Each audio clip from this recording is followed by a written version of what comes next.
Hello and welcome to this week's episode of The Effects Loop. I am your host, Jay Byrne. Today we're doing something weird, just different, okay?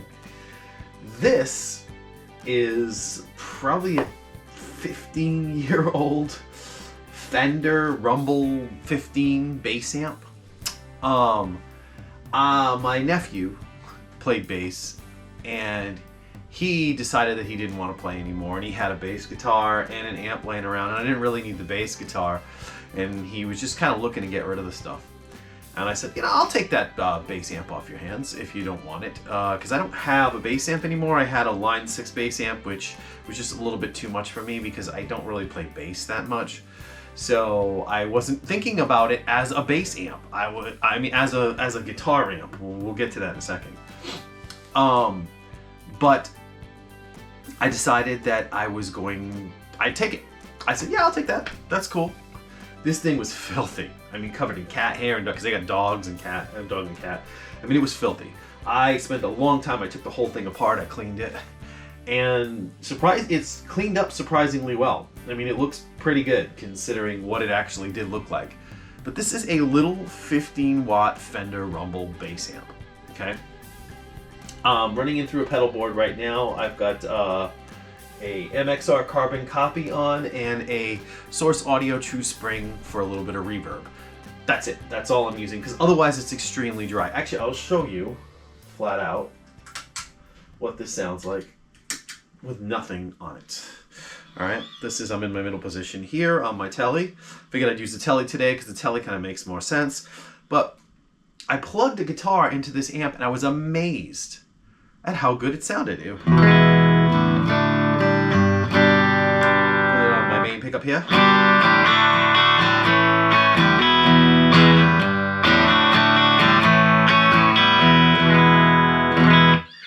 That's a better clean tone than my Fender Mustang LT.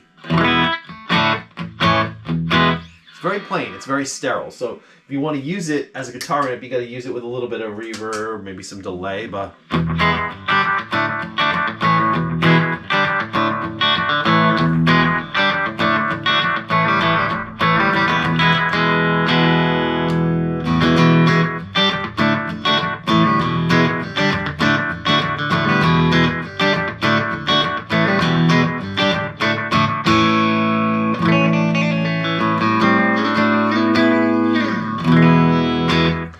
what surprised me is there's a good amount of high end.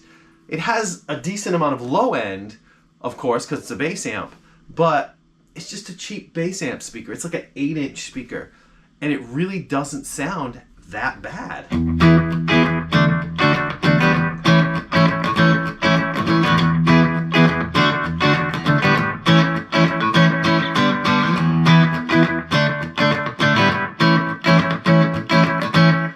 Not bad at all, and it's relatively loud for a little practice amp. So it's got me thinking I actually might be interested in getting one of the Rumble 40s, which is a little bit bigger and a little bit louder and not super heavy or anything like that, just to have a bass amp, but I can also use it as a guitar amp because I've been watching a lot of YouTube videos of people using the Rumble 40s as a guitar amp.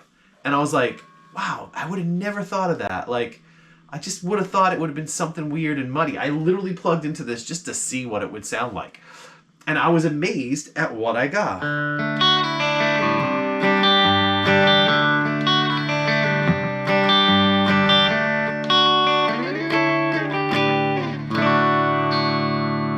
And it takes effects pedals really well. I don't have an overdrive pedal set up right now. I mean, we're dealing with strictly clean today. But if you're using the Rumble 40, it does have its own built-in overdrive. And I've heard it with guitar, and it's rather impressive what it sounds like with guitar. But I'll, show you a little. I'll put some chorus on here so you can hear what this sounds like with my chorus pedal.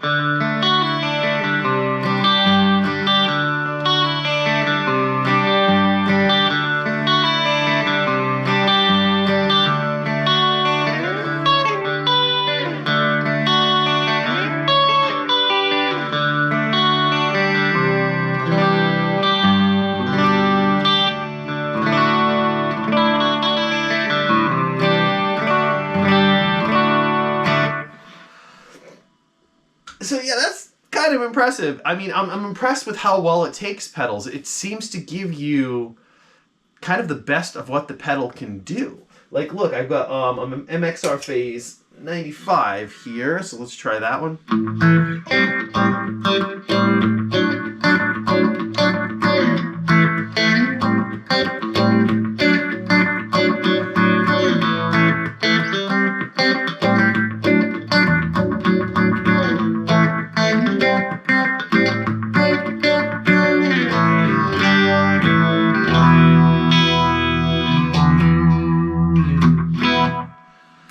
So that's with a phaser. So one thing it does very well is kind of a country sound. I could see, and as I did a little bit more research on the Fender Rumble 40, which is an bigger updated version of the same type of amp, I learned that there are quite a few country style players that are using bass amps. Well, you got to look at it from a historical point of view in a sense where I wasn't thinking of it like this, but a Fender Bassman was a bass amp. I mean, it was a tube bass amp, but it was a bass amp. So I'm like, so what is, for Fender, what are they basing these little amps on, or the Rumbles on? I don't know that they're basing them solely on a Fender Bassman, but it's probably part of the architecture when they're actually trying to figure out what they want it to be. They're probably like, well, you know, it makes sense to give it kind of a poor man's Bassman sound, all right? But if that's the case, then plugging a guitar into one of these things isn't bad at all, because Fender Bassmans have been used for guitars for years. They're guitar amps as well. Well, they were bass amps that, people started plugging guitars into it and actually liked what they sound. The original Marshall was based on a Fender Bassman when Jim Marshall designed the Marshall. So I guess it's not so weird to use a bass amp as a guitar amp. But like I said, it is very dry. You definitely need some effects with it, because otherwise it's just way too dry. But here, I'll play a little bit more for you so you can hear.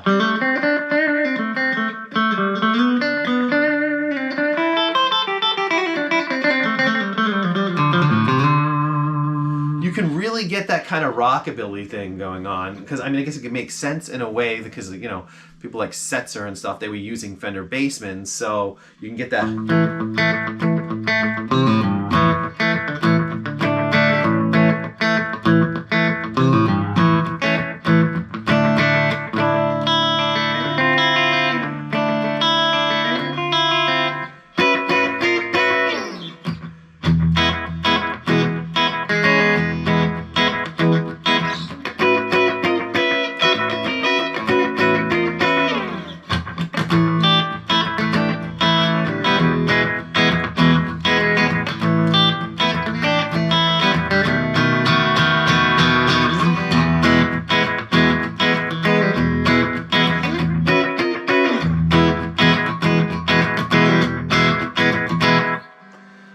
So yeah, so I think it's kind of cool. I haven't tried it out really with distortion, so to speak, yet, but this particular amp, I mean, it's got a really simple EQ, a bass, mid, and a treble. And I'll show you what they do. Crank up the bass. You can get...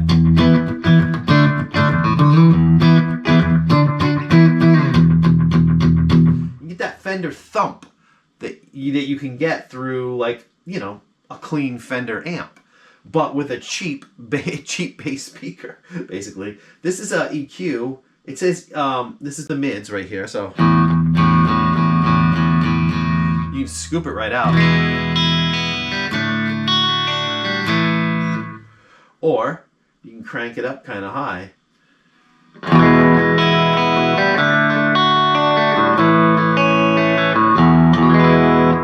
It's got a very kind of unique sound to it.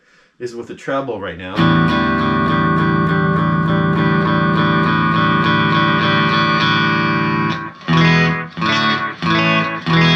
It's very, very bright. I guess these are essentially like extended range speakers because they're meant for bass. So in essence, it's like a FR, a flat response speaker. It's not flat, but I think it's more extended than your typical guitar speaker actually is. So I don't know. I just thought this was a cool idea to kind of show off if anyone actually was thinking about maybe trying a bass amp, or they got a little bass amp lying around the house. I mean, it's a great little...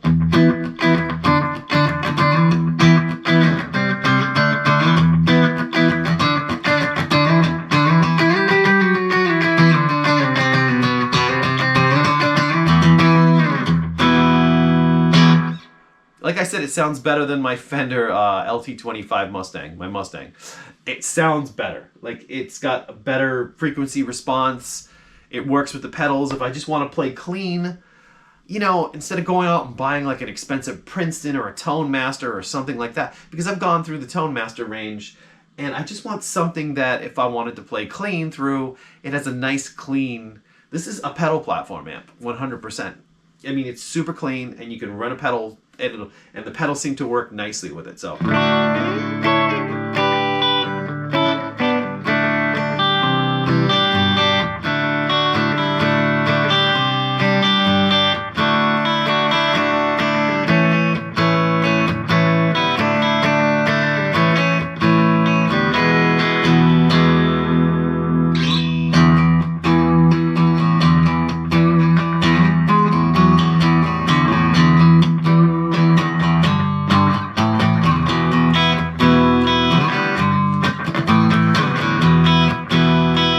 I think it has a built-in compressor in it, so it kind of gives you that spanky.